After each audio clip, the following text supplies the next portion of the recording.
I'm John. It's scripture time. I'm reading the book, chapter 5 from the book of Mark out of the King James Bible. And my little scripture buddy is right here on a pillow, listening intently, but she decided not to sit on my lap today.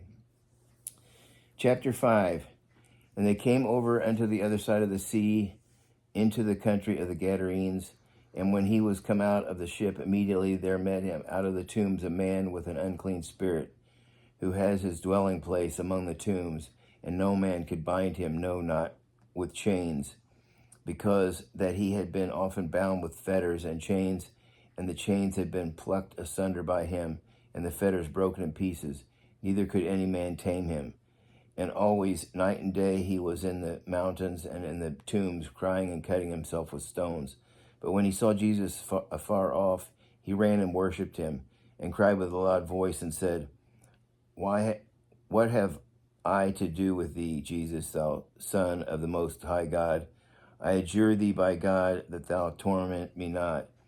For he said unto him, Come out of the man, thou unclean spirit.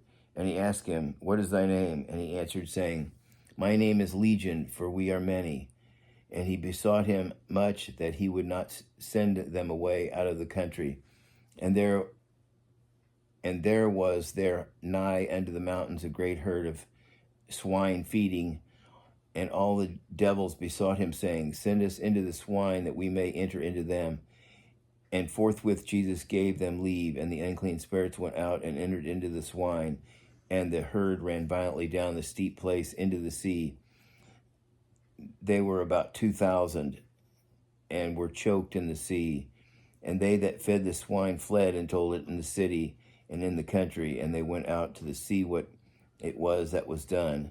And when they came to Jesus and see him that was possessed with the devil, and had the legion, sitting and clothed and in his right mind, they were afraid. And they that saw it told them how it befell to him that was possessed with the devil, and also concerning the swine. And they began to pray him to depart out of their coasts. And when he was come into the ship, he that had been possessed with the devils prayed him that he might be with him.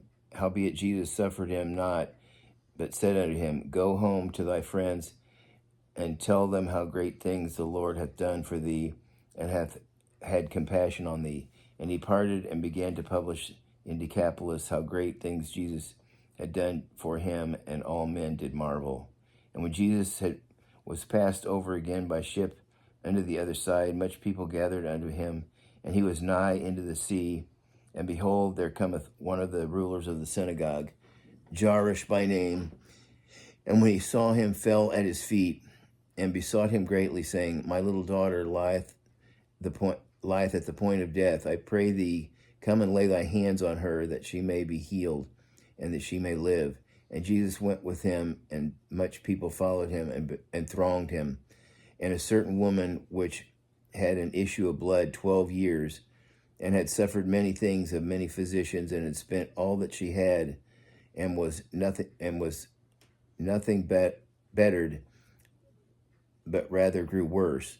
When she had heard of Jesus, came in the press behind, and touched his garment. For she said, If I may touch his clothes, I shall be whole. And straightway the fountain of her blood was dried up, and she felt in her body that she was healed of the plague. Jesus, immediately knowing in himself that virtue had gone out of him, turned him about in the press, and said, Who touched my clothes? And his disciples said unto him, Thou seest the multitude thronging thee, and sayest thou, Who touched me? And he looked round about to see her that had done this thing.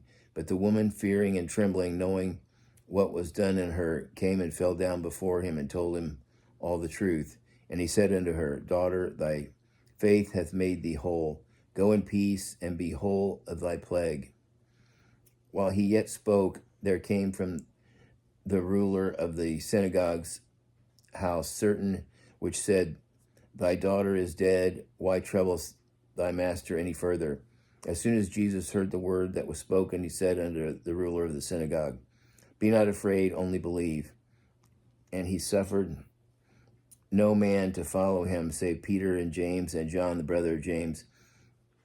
And he came to the house of the ruler of the synagogue, and saw the tumult, and them that wept and wailed greatly. And when he was gone in, he said unto them, Why make ye this ado and sleep? The damsel is not dead, but sleeps.